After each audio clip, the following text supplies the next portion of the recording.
السلام علیکم دوستو، ہسٹوریکل ورلڈ کی ایک اور تاریخی ویڈیو کے ساتھ آپ سب کو خوش آمدید کہتا ہوں۔ دوستو، آج کی ویڈیو میں ہم تاریخ کے قدیم ترین اور ایشیا کے پہلے شہر کی ہسٹری بیان کرنے جا رہے ہیں۔ تو اگر آپ تاریخ میں دلچسپی رکھتے ہیں یا اسلامی معلومات حاصل کرنا چاہتے ہیں تو ہمارے چینل کے ساتھ جڑے رہیے، اور ویڈیو پسند آنے کی صورت میں لائک کمنٹ کر کے ویڈیو کو اپنے دوستوں کے ساتھ شیئر کر دیں تاکہ آپ کے ساتھ دوسروں کی معلومات میں بھی اضافہ ہوتا رہے۔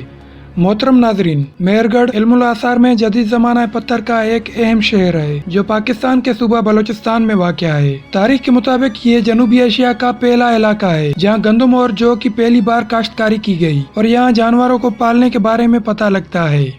دوستو، مہر گڑھ نے 7000 سال قبل جنم لیا۔ بلوچستانی شہر سبی سے ساحل مکران کی طرف 130 کلومیٹر دور کچھی کا میدان شروع ہو جاتا ہے۔ یہ میدان تقریباً 10,000 مربع کلومیٹر رقبے پر پھیلا ہوا ہے۔ اس علاقے میں ہزاروں سال پہلے ایک آبادی کی بنیاد رکھی گئی جو آج مہر گڑھ کہلاتی ہے۔ یہ نام قریبی واقع ایک دیہات سے ماخوذ ہے جو آج بھی آباد ہے۔ اس دیہات میں دراصل چیف آف ساراوان نواب غوث بخش رئیسیانی مرحوم کی سرمائی راشگاہ واقع تھی۔ 1968 میں انہوں نے ماہرین آثار قدیمہ کو خبر دی کہ مہر گڑھ کے قریب ہی ایک ٹیلہ واقع ہے جہاں سے اکثر قدیم اشیاء ملتی ہیں۔ اس انکشاف پر ماہرین نے جب ٹیلے کی کھدائی کی تو ایک قدیم شہر کے کھنڈر دریافت ہوئے۔ دوستو، تاریخ کے مطابق 9000 سال قبل آبادی بڑھنے اور شکار کم ہونے کی وجہ سے ایک مقامی قبیلہ مستقل طور پر دریائے بولان کے کنارے واقع مہر گڑھ میں آباد ہو گیا۔ رفتہ رفتہ وہ کھیت لگا کر اناج اگانے اور مویشی پالنے لگے تاکہ پیٹ کی آگ بجھا سکیں۔ یوں وہ قبیلہ ان اولین انسانی گروہوں میں سے ایک بن گیا جنہوں نے کرۂ ارض پہ اول کھیتی باڑی کرنے اور جانور پالنے کا آغاز کیا۔ بنی نوع انسان کی تاریخ کا یہ انقلابی عمل علم عصریات یعنی نیولتھک ریولوشن کے نام سے مشہور ہوا، اور براعظم ایشیا میں اس بین الاقوامی انقلاب کا مولد و مرکز مہر گڑھ ہی تھا۔ شروع میں یہ بستی چند ایکڑوں پر محیط تھی۔ رفتہ رفتہ دیگر خانہ بدوش قبائل بھی وہاں آباد ہوئے تو بستی کا رقبہ بڑھنے لگا۔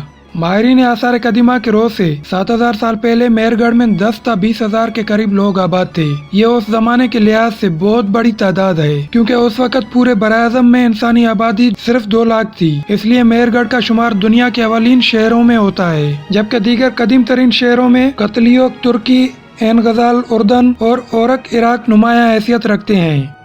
ناظرین کرام، مہر گڑھ کے آثار 1974 میں فرانسیسی اور پاکستانی ماہرین عصریات نے دریافت کیے۔ تب سے علاقے میں وقتاً فوقتاً کھدائی جاری ہے۔ اب تک کی تحقیق کے مطابق مہر گڑھ کا علاقہ 500 ایکڑ رقبے پر پھیلا ہوا تھا۔ وہاں قدیم انسانوں نے اوپر تلے 7 بستیاں بسائیں، تاہم وہ سبھی معاشرتی، تہذیبی، ثقافتی اور تکنیکی اعتبار سے ایک دوسرے سے تعلق رکھتی تھیں۔ دوستو، مہر گڑھ کے رہائشی مٹی سے بنے مکانوں میں رہتے، گندم اور جو اگاتے، اناج زیر زمین بنے گوداموں میں ذخیرہ کرتے اور تانبے سے اوزار بناتے تھے۔ انہوں نے گائیں، بھینس اور بھیڑ بکریاں پالنا شروع کی۔ جوں جوں شہر میں علم و فنون کو ترقی ملی، مہر گڑھ یہ رنگ سازی کرنے اور دیگر دھاتوں سے بھی ترقی یافتہ آلات و اوزار بنانے لگے۔ یوں برِ صغیر میں خصوصاً یہ شہر جدت، تخلیق و ایجاد کا مرکز بن گیا۔ 6000 سال قبل علاقے میں کپاس بھی کاشت کی جانے لگی اور نقش و نگار والے برتن بننے لگے۔ چونکہ شہر دریائے بولان جیسی اہم گزرگاہ پر واقع تھا، اس لیے وہاں افغانستان، ایران اور چین سے آنے جانے والے قافلے بھی قیام کرنے لگے۔ عین ممکن ہے کہ اسی میل ملاپ سے مہر گڑھ کثیر الاقوامی یعنی ملٹی نیشنل باشندوں کا نگر بن گیا۔ دوستو، آثار قدیمہ سے آیا ہے کہ 4500 سال قبل اچانک مہر گڑھ ویران ہو گیا۔ وہاں آباد سبھی لوگ ٹولیوں کی صورت میں دوسری بستیوں کی سمت ہجرت کر گئے۔ 1974 میں ماہرین ثبوت نہ ہونے کے باعث وہ وجوہات تلاش نہ کر سکے جن کی بنا پر ہجرت انجام پائی۔ پھر یہ عقدہ 21 سال بعد حل ہوا۔ 1995 میں انڈولوجی کے عالمی شہرت یافتہ ماہرین جارج فیورسٹین، سبھاش کاک اور ڈیوڈ فرولے نے ایک تحقیقی کتاب گہوارۂ تہذیب کی تلاش میں شائع کی۔ اس میں ماہرین نے افشاں کیا کہ مہر گڑھ کے باشندوں ہی نے دور جدید کے پاکستانی صوبوں پنجاب اور سندھ پہنچ کر ہڑپا تہذیب کی بنیاد رکھی جو وادی سندھ کی تہذیب بھی کہلاتی ہے۔ انہوں نے ان صوبوں میں مختلف چھوٹی بڑی بستیاں بسائیں جو موجودہ بھارتی ریاست گجرات تک پھیلی ہوئی تھیں۔ ان بستیوں میں ہڑپا، موہنجو دڑو، گانوری والا، راکی گڑھی اور ڈولاویر نمایاں ہیں۔ بیشتر بستیاں سندھ یا آکڑا دریاؤں کے کنارے آباد ہوئیں۔